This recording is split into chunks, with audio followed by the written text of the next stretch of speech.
Hi everyone. புது வருஷத்துல நம்ம ஸ்டெப் ஒன் பண்ணியிருக்கோம், காலை எடுத்து வச்சிருக்கோம். ஸோ நிறைய பேருக்கு ஒரு சந்தேகம் இருக்கு, ஸ்ட்ரெச்சிங் வந்து மசில்ல தான் நடக்குதா இல்ல டெண்டான்ல நடக்குதா?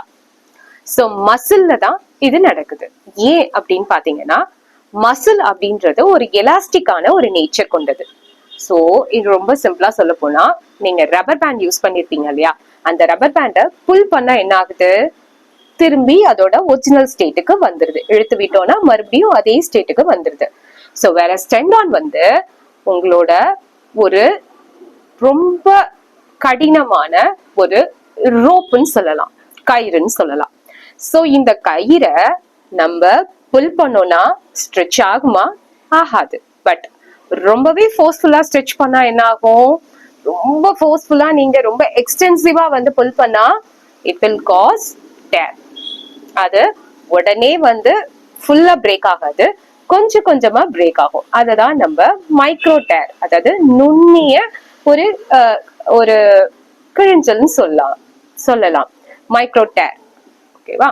சோ ஸ்ட்ரெச்சிங் வந்து பண்றச்ச எப்படி பண்ணணும் அப்படின்னு பாத்தீங்கன்னா, நம்மளோட த்ரெஷோல்ட் லெவலுக்கு மேல போக கூடாது. சோ வித்தின் த லிமிட்ஸ்லயே பண்ணோம்னா நமக்கு அந்த மசிலோட லென்த்தன் நல்லாவே எக்ஸ்பேண்ட் ஆகும். இந்த ஆஸ் வெல் அஸ் அதோட full credit of attainability of flexibility நமக்கு கிடைக்கும். ஸோ வேரஸ் ரொம்ப ஓவரா ஸ்ட்ரெச் பண்ணீங்கன்னா என்ன ஆகும், டெண்டான் வந்து டேர் ஆகும். ஸோ அதுதான் உங்களுக்கு causes of micro injury. So இதை ப்ரிவென்ஷன் பண்றதுக்கு நீங்க ஸ்ட்ரெச்சஸ் பண்ணும்போது ரொம்ப கவனமா இருங்க. ஸோ வித்தின் த லிமிட்ஸ்லேயே வந்து ஸ்ட்ரெச் பண்ணுங்க அண்ட் அதோட ஃபுல் கிரெடிட்ஸையும் அட்டைன் பண்ணுங்க. So various don't pull over stretch of your tendon. It possibly causes what, injury. So injury வேண்டாம், சேஃப் ஜோன்ல பண்ணுங்க. If you want physiotherapy tips, follow me. Thank you.